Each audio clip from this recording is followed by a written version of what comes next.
नमस्कार, knocking-news.com में आपका स्वागत है। मैं हूं गिरिजेश वशिष्ठ। ये देश भारत आज जब पूरी दुनिया में टैरिफ और जो टैरिफ वॉर चल रहा है, युद्ध चल रहा है, आर्थिक युद्ध, ऐसे में किसी देश की प्राथमिकता क्या होनी चाहिए? उसे अपने देश के कल्याण के बारे में सोचना चाहिए या अमेरिका के हितों के बारे में विचार करते हुए देश को दांव पे लगा देना चाहिए? आज भारत में जो चीज़ें सस्ती हो सकती थीं, बाज़ार में तेज़ी आ सकती थी, गरीब आदमी की पहुंच में चीज़ें हो सकती थीं, बेरोज़गारी दूर हो सकती थी और इस देश का उद्योग बढ़ सकता था, ऐसे समय में सरकार ने उद्योगों के पांव में बेड़ी डाल दी है ताकि ट्रंप कक्का खुश हो सकें। चीज़ों को सस्ता नहीं होने दिया जा रहा ताकि ट्रंप कक्का खुश हो सकें। कहानी क्या है, इसको सरल तरीके से समझते हैं। आप सब जानते हैं कि ट्रंप ने दुनिया के हर देश पे 10% टैरिफ लगाया है और चीन पे लगाया है 245%। हम सब रोज कहते हैं कि भारत चीन का विकल्प बन सकता है। विकल्प तो खैर क्या बनेंगे, लेकिन अगर चीन की जो एक्सपोर्ट है उसमें से थोड़ा सा अगर हमको मिल जाए तो उसमें किसको ऐतराज़ हो सकता है। लेकिन इसमें एक एंगल है, एक पेच है, और वो ये है कि अगर भारत का एक्सपोर्ट बढ़ेगा तो चीन का एक्सपोर्ट भी बढ़ेगा, और चीन का एक्सपोर्ट बढ़ेगा तो कक्का नाराज होंगे। तो सरकार ने कुछ ऐसे नियम बना दिए जिससे भारत की इंडस्ट्री त्राहिमाम कर रही है, हाथ जोड़ रही है, रो रही है, और ट्रंप खुश होगा। क्या है मामला, समझते हैं और ये भी समझते हैं कि क्या होने जा रहा है। अभी हालत ये है कि चीन के जो इंडस्ट्री है, चीन के उद्योगपति हैं जो वहाँ अलग अलग प्रोडक्ट बनाते हैं, जिनके पास बहुत सारे प्रोडक्ट पड़े हुए हैं, वो उस पर भारी डिस्काउंट दे रहे हैं। चीन में एक एग्जीबिशन चल रही है, यहाँ 10,000 में लैपटॉप, 10,000 15,000 में AC, इस तरह से बहुत सारी चीज़ें वहाँ पर वो ऑफ़र कर रहे हैं। आप अपने देश के लिए चाहो तो वहाँ से खरीद लो। यानी ये सामान हमको सस्ता मिल सकता है, लेकिन ये सामान हम सस्ता इसलिए नहीं ला सकते, खरीद सकते, क्योंकि हमारी सरकार नहीं चाहती कि ये सामान सस्ता वाला वहाँ से आए, और उसको लगता है कि ऐसा करने से चीन हमारे भारत में सामान डंप कर देगा और वो हमारे सर पे एक बोझ हो जाएगा और हमारा बहुत सारा डॉलर खर्च हो जाएगा सामान मंगाने में। रास्ते तो और भी हो सकते हैं, मुद्राएं तो और भी हो सकती हैं, मजबूरी का फ़ायदा उठाया जा सकता है। हमने रूस के साथ में उठाया था और रूपी रूबल समझौते को रिवाइव किया और भारत का रुपया देके सामान खरीदा, रूस ने हमको दिया, लेकिन हम उसको नहीं ले रहे हैं। लेकिन उससे भी बड़ी बात, ये तो तैयार माल है, समझ में आता है कि आएगा तो कंज्यूम होगा तो सस्ता होगा सामान, सस्ता सामान होगा तो लोगों के पैसे बचेंगे, पैसे बचेंगे तो कहीं और खर्च होंगे। 4 रुपए का सामान चीन से आया हुआ खरीदेगा तो 2 रुपए का सामान देश में बना हुआ भी खरीदेगा। लेकिन सरकार ने इसको ब्लॉक कर दिया है। बात इतनी सी ही नहीं है, हालत यह है कि भारत में जो स्टील आना था चीन से, उस पर 12% ड्यूटी लगा दी है उन्होंने, सेफ गार्ड ड्यूटी। और ये कह रहे हैं कि चीन, दक्षिण कोरिया और जापान से जो स्टील आता है उस पर हम 12% ड्यूटी लगाएंगे, टैरिफ। इससे घरेलू उद्योग को हम संरक्षण देंगे। भाई, आपका घरेलू उद्योग आज जितना स्टील उपजा रहा है उसमें से कितनी बच रही है, कितनी ऐसी है जो एक्सपोर्ट नहीं हो रही है। जो स्टील वहाँ से आएगी या वहाँ से जो अलग अलग चीज़ें आएंगी, वो चीज़ें भारत में आएंगी और भारत में उद्योग उनका इस्तेमाल करेंगे, और उद्योग अगर इस्तेमाल करेंगे या वो भारत से रूट होके भी जाती हैं। मान लीजिए चीन से स्टील आई और यहाँ से अमेरिका चली गई, 4 पैसे दे के जाएगी, वो कमाई भारत में ही तो आएगी। इस समय पे तो इस रोक का कोई मतलब नहीं है। और इसमें हालत यह है कि स्टेनलेस स्टील के पाइप और ट्यूब पे भी 30% का टैरिफ लगा दिया। वो पाइप और ट्यूब हम घर में तो खरीद के लाते नहीं हैं, वो किस काम आते हैं, स्टील किस काम आती है, ये उद्योगों के काम आती है। तो भारत का जो उद्योग है, जो इंडस्ट्री है भारत की, उसको जो सस्ता कच्चा माल मिलने का मौका आया था, जिसका फ़ायदा उठा के आपके टैक्स की मार का वो मुकाबला कर सकता था और विदेशों में सामान कॉम्पिटिटिव दाम पे बेच सकता था, उस रॉ मटेरियल को आपने ब्लॉक कर दिया। इसके साथ एक चीज़ और की है, कुछ क्यूसीओज जारी किए हैं भारत सरकार ने। 732 ऐसे उत्पाद हैं जिनमें गुणवत्ता नियंत्रण आदेश जारी कर दिया है। अब ये क्या होता है?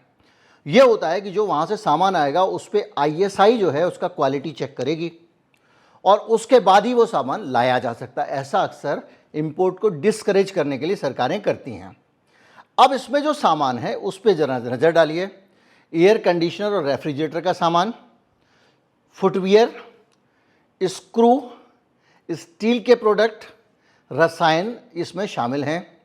इनको अगर भारतीय मानक ब्यूरो के यानी ISI का BIS जिसको कहते हैं, अगर सर्टिफिकेशन नहीं होगा तो ये यहाँ आ नहीं सकता। इसके साथ 6 महीने में सरकार कुछ और भी चीज़ों के ऊपर जिसमें तांबा वांबा है QCO लगाने पे विचार कर रही है। ये क्या है? इसमें BIS निरीक्षण करता है और सर्टिफाई करता है, यहाँ भाई ये माल भारत में बिकने लायक है। और इससे जो है सरकार को ये लग रहा है कि वो सारी चीज़ों को ठीक कर देगी। लेकिन अब आप इसका आर्थिक पहलू देखिए। आर्थिक पहलू ये है कि जो ज़्यादातर चीज़ें QCO में लगाई गई हैं उनमें जो है वो है सिंथेटिक वस्त्र का उद्योग, यानी जो सिंथेटिक कपड़े बनते हैं, टी-शर्ट वगैरह बनती हैं, वो उद्योग हमारे यहाँ पर अगर सस्ता माल मिलता चीन से, सरकार अड़ंगे लगा रही है, इसके कारण वो महंगा हो जा रहा है क्योंकि उसकी उपलब्धता कम हो जा रही है, डिमांड ज़्यादा, सप्लाई कम है। तो हमारे पड़ोस के जो मार्केट हैं, हमारे बगल में बांग्लादेश है, वियतनाम है, उनके मुकाबले हमारे यहाँ के कपड़े महंगे तैयार हो रहे हैं। इलेक्ट्रॉनिक और ऑटोमोबाइल इंडस्ट्री भी रो रही है, बाप बाप कर रही है। कैसे? क्योंकि वहाँ से जो आपको धातुएं आ रही हैं जिन पे आपने QCO लगा दिया है, इलेक्ट्रॉनिक इंडस्ट्री ने सरकार को बयान जारी करके कहा है कि महाराज हम जो ट्रांजिस्टर रेजिस्टेंस वगैरह में जो एल्यूमिनियम लगाते हैं उसमें बहुत क्वालिटी की ज़रूरत नहीं होती है, आपने वो लगा के हमारे माल की सप्लाई रोक दी है। तो जो इलेक्ट्रॉनिक सामान है वो बनाना मुश्किल हो गया, महंगा पड़ गया है। इसके अलावा जो EV का मार्केट बढ़ा रहे हो, ये EV वो EV, इस EV की जो बैटरी होती है उस बैटरी को बनाने के लिए उसका जो कच्चा माल है लिथियम वगैरह, उसको भी आपने उस पर भी बंदिशें लगा दी हैं। QCO क्वालिटी केवल नाम है, ये किसी देश से आने वाले सामान को रोकने का तरीका होता है सिर्फ। तो जो EV फैक्ट्री है वो रो रहे हैं। हम सोलर क्रांति की बात करते हैं और भारत से काफ़ी मात्रा में इसको बाहर भी भेजते हैं, अपने सोलर पैनल वगैरह। उसके उत्पादन में तैयार होने वाले सामान और धातुएं भी आपने महंगी कर दी हैं। अब आपने क्या किया? महंगी क्या कर दी? उनके आने पे आपने अड़ंगे लगा दिए। जब आप इन सारी चीज़ों को अड़ंगा लगा देंगे तो क्या होगा? इसके अलावा एक जो इंफ्रास्ट्रक्चर में हमको कहीं ना कहीं ड्रिल करनी पड़ती है ज़मीन, उसके लिए जो मशीन होती है वो, यानी हमारी सारी इंडस्ट्री जो चीन के कच्चे माल से चल के पैसा कमा सकती थी, और आज जब अमेरिका में चीन का माल नहीं जा रहा है तो यहाँ से माल बना के अमेरिका को भेज सकती थी, हमारा एक्सपोर्ट बढ़ा सकती थी, उसको आपने अटका दिया। तर्क यह है कि हम ट्रेड बैलेंस सुधार रहे हैं। तुम चाइना से तो ट्रेड बैलेंस सुधार रहे हो, लेकिन जितने का चाइना से माल मंगाओगे उससे ज़्यादा में जो एक्सपोर्ट करने वाले हो 4 पैसे कमा के, उससे तो हमारा निर्यात भी तो बढ़ रहा है। लेकिन सरकार को ट्रंप की चिंता है। ट्रंप की चिंता इसलिए है कि अगर चीन के माल को इधर उधर के ज़रिए अमेरिका तक जाने का मौका दिया गया तो ट्रंप जो चीन के ऊपर दबाव बनाने की कोशिश कर रहा है उसमें वो नाकाम हो जाएगा। तो वो हर तरफ अपने जितने भी खास लोग हैं उनसे ये दबाव बना रहा है कि चीन से सामान मत खरीदो, चीन का सामान डाइवर्ट मत करो, क्योंकि डाइवर्ट करोगे तो अमेरिका चीन को जिस तरह से दबाव में लेना चाह रहा है, क्योंकि चीन ने बड़ी चुनौतियां खड़ी कर दी हैं। अमेरिका की जो मलाईदार इंडस्ट्री थी जिसमें सबसे ज़्यादा पैसा बनाते थे, चिप बनाना, हथियार बनाना, उन सब के अंदर जो एक बीच में आत्मा होती है रेयर अर्थ, उसके तो एक्सपोर्ट पर रोक लगा दी चीन ने। अमेरिका तरस रहा है और ट्रंप हार मान के राजी नहीं है। बातचीत की बात हो रही है, कह रहा है मैं बात करो बात करो। अब चीन बात कर रहा है, अच्छी बात है, ये सब बात करना चाहता है। लेकिन अगर इस तरह से प्रेशर खत्म हो जाएगा, और अगर एक बात बताइए, आपने रूस का तेल मंगा के भी तो यूरोप को भेजा था, यूरोप में रूस के तेल पे प्रतिबंध था, हमारे यहाँ हमने मंगाया और उसको रिफाइन करके भेजा। तो हमारे इंडस्ट्री ने, हालांकि अलग बात है जिस लाला ने भेजा उसने तो अपना पैसा तक बाहर सेटल किया हुआ है, उनकी फैमिली ऑफिस चल रहे हैं बाहर, मुनाफा वहाँ जाता है, भारत के लोगों को उससे कुछ नहीं मिला। लेकिन इस मामले में तो मिल सकता था ना। अगर लिथियम आएगा, बैटरी बनेगी, विदेश जाएगी, तो फैक्ट्री में बनेगी, 4 लोगों को रोजगार मिलेगा। तो ये पूरा का पूरा मामला जो था जिससे हमारी इंडस्ट्री ऊपर हो सकती थी। दूसरा, सस्ता माल चीन का अगर आप आज मंगा सकते हो, भाई अगले 6 महीने की डिमांड का मंगा लो, साल भर की डिमांड का मंगा लो, तो वो सामान अगर सस्ता पड़ेगा, आदमी एसी खरीद रहा है 35,000 का मिल रहा है, चीनी आयातित तेजी अगर 20,000 में उसको मिल गया, 15,000 बच गया, तो उस 15,000 से कहीं खर्चा करेगा तो मार्केट में हलचल होगी, मार्केट में माल बिकेगा, कुछ ग्रोथ होगी। जिसका माल बिकेगा वो दुकानदार 4 पैसे कमाएगा तो एक आदमी नौकरी पे रखेगा, और वो दुकानदार जिस फैक्ट्री से माल लाता है उस फैक्ट्री का माल भी बिकेगा तो 4 पैसे 4 आदमी वो भी रखेगा। और उसको जब ज़्यादा माल बिकेगा तो माल सस्ता पड़ेगा, तो जो स्वदेशी माल है उसके दाम भी कम होंगे। लेकिन इनको इससे कोई लेना देना नहीं है और इसके कारण इन्होंने सब गड़बड़ कर दिया। एक अनुमान है कि अगर प्रतिबंध नहीं लगाए होते भारत सरकार ने, तो जो सिंथेटिक कपड़े हैं वो करीब 30 रुपये किलो सस्ते हो सकते थे, मोबाइल और इलेक्ट्रॉनिक 5 से 10% सस्ते हो सकते थे, सोलर पैनल प्रति वॉट 2 रुपये तक सस्ता हो सकता था, और लिथियम बैटरी की कीमत 10% तक कम हो सकती थी। और भारत का जो CPI का आंकड़ा है, कंज्यूमर प्राइस इंडेक्स, महंगाई की दर है, उसमें भी 0.3 से 0.6% तक की कमी आ सकती थी। ये हालत है। इंडस्ट्री मांग के संकट से परेशान है। जिस चीज़ से भारत में मांग बढ़ सकती है वो एक ही चीज़ है, चीज़ों का सस्ता हो जाना। और ये सुनहरा अवसर छोड़ के हम ट्रंप को खुश करने में लगे हैं। आप सोचिए कि ट्रेड डेफिसिट जो है उसका अंदाज़ा लगाइए, आप खुद सोचिए भाई, ये जो सामान है, ये सामान जब आप ये कहते हो कि टैक्स कम करने से इंडस्ट्री बढ़ती है, तो रॉ मटेरियल सस्ता आने से भी तो इंडस्ट्री बढ़ती है। तो जो इंडस्ट्री, जब आप रॉ मटेरियल, जो सामान इंडस्ट्री में इस्तेमाल हो रहा है, सिंथेटिक कपड़े बनाने वाला जो धागा है या जो मटेरियल है, वो मैं और आप तो इस्तेमाल नहीं करते हैं ना, वो तो इंडस्ट्री इस्तेमाल करती है। सोलर पैनल मैं और आप नहीं बनाते, इंडस्ट्री बनाती है। तो इंडस्ट्री को आने वाले सामान में 2-2, 3-3 अड़ंगे क्यों? टैरिफ भी बढ़ा दिया आपने, उसके बाद में क्वालिटी चेक का अड़ंगा भी लगा दिया। यानी पूरी तरह से इस देश का सिस्टम और सरकार चाहती ही नहीं है कि देश आगे बढ़े, ऐसा मुझे लगता है। इन लोग का इरादा सिर्फ यह है कि बस चीन जो है वो अगर मदद पा गया हमसे तो ट्रंप काका नाराज हो जाएंगे। अब ट्रंप काका से क्या डर लगता है ये अंदाज़ा आपको है, बहुत सारे हमारे वीडियोस आप देखते हैं। टेक्सटाइल सेक्टर जो है उसको जो पॉलिएस्टर फाइबर आता है तो भारत में नहीं आने से उत्पादन महंगा हो गया। बांग्लादेश और वियतनाम से सस्ते कपड़े जाने लग गए। आयात भले ही घटा लेकिन निर्यात उससे भी ज़्यादा घट गया, तो हम कंपटीशन में भी कमज़ोर हो गए। जो माल हम दुनिया के देशों में भेज सकते थे, जहाँ जहाँ चीन से जाना है, सिर्फ अमेरिका नहीं, जहाँ जहाँ चीन से जाना है, वो अब हम हमारी जगह वो बांग्लादेश भेजेगा, वियतनाम भेजेगा। और समझिए पॉलिएस्टर फाइबर जो है 180 रुपये किलो चीन से मिलना था और प्रतिबंध लगने के कारण घरेलू मार्केट में 150 रुपये किलो पड़ रहा है। वो टी शर्ट की एक लागत 60 रुपये होती थी, एक टी शर्ट बनती थी, अब वो 75 रुपये में बन रही है।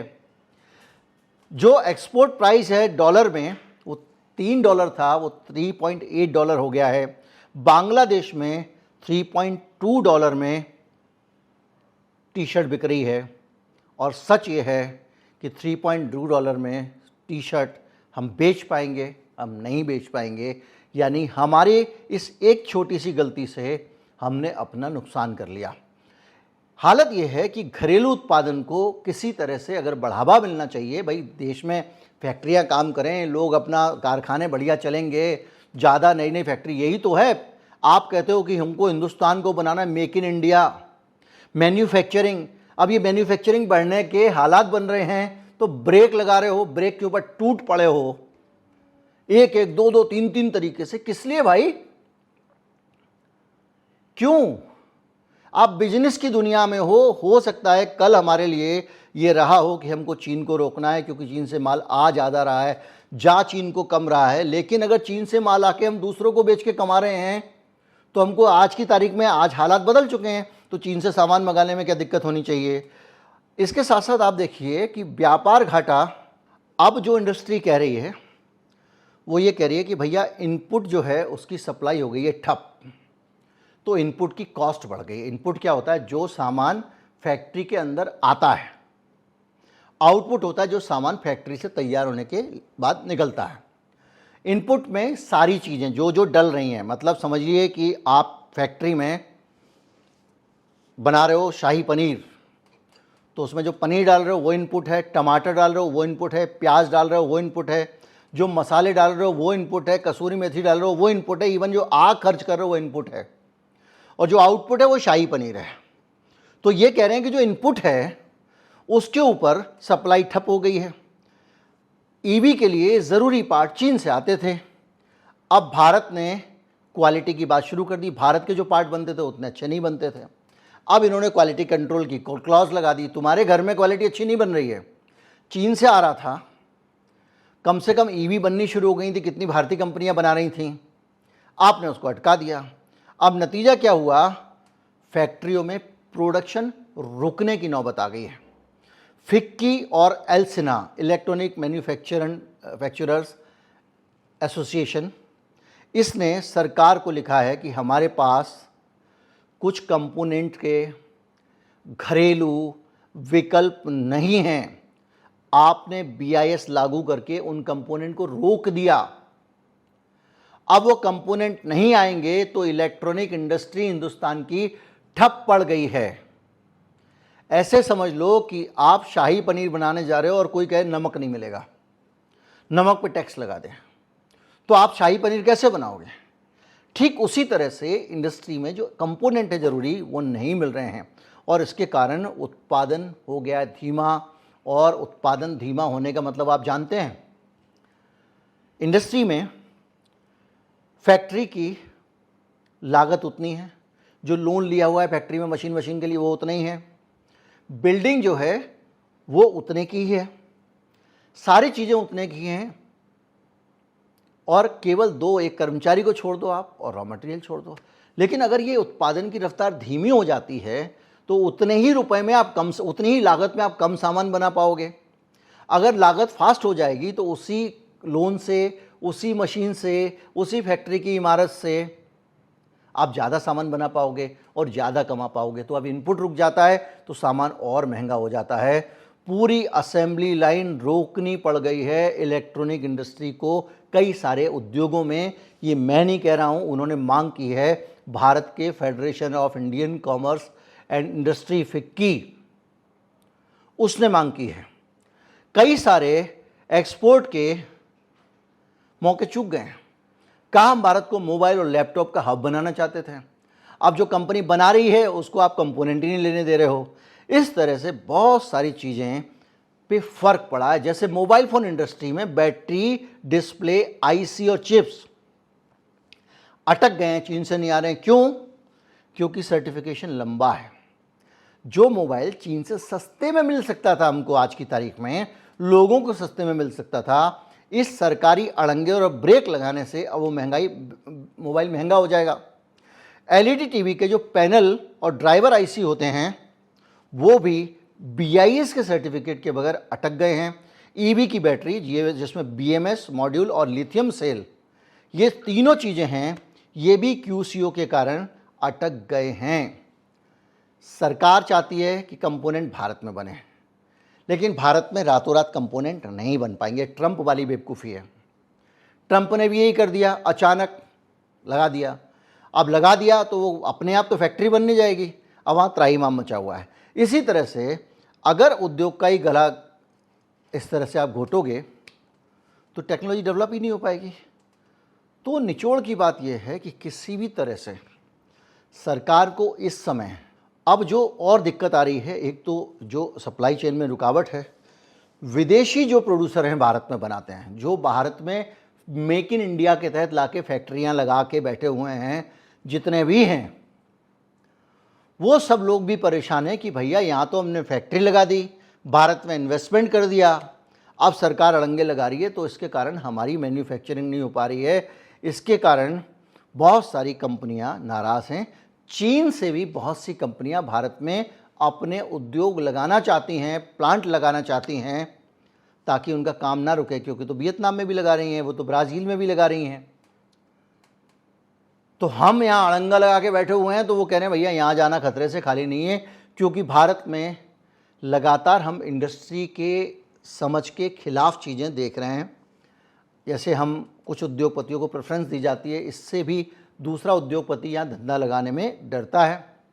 अचानक नीति बदल जाती है, जैसे ट्रंप ने बदल दी, उसके कारण भी उद्योग डरता है। तो इसलिए वो लोग जो है यहाँ पर परेशान हैं, और इससे ये भी हो रहा है कि जो निर्यात है, हमारा एक्सपोर्ट है, उसमें जो कंपटीशन है उसमें कमी आ रही है। तो ये बेहद ज़्यादा खतरनाक स्थिति बन गई है। अब कुछ क्षेत्रों का डेटा मैं आपको दे रहा हूँ कि उनको कितना नुकसान इन सब वजहों से हुआ है। इलेक्ट्रॉनिक्स सेक्टर को करीब 23.58 अरब डॉलर का निर्यात हुआ था 2023 में, जिसकी अनुमानित जो ग्रोथ थी, जो होनी चाहिए थी, वो 20 से 25% होनी चाहिए थी, और जो अनुमानित हमारा निर्यात होना चाहिए था वो 4 से 5-8% होना चाहिए था। लेकिन ये QCO आने के कारण हम उसको हासिल नहीं कर पाएंगे।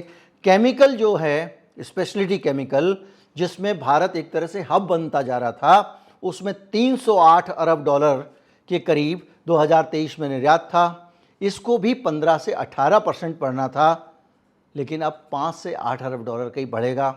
टेक्सटाइल का भी 368 अरब डॉलर का हमारा एक्सपोर्ट होने वाला था, जिसमें 10 से 12% की ग्रोथ होनी थी, लेकिन हमारा 3 से 4 अरब ही जो है ये बढ़ेगा।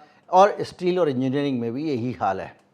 कुल मिला के प्रोडक्शन लिंक्ड इंसेंटिव के नाम पे लोगों से फैक्ट्रियां तो लगवा दी कि भैया तुम प्रोडक्शन करोगे तो हम तुमको इंसेंटिव देंगे, और प्रोडक्शन करने के लिए रॉ मटेरियल छीन लिया, नहीं तो ट्रंप बाबू नाराज़ हो जाएंगे।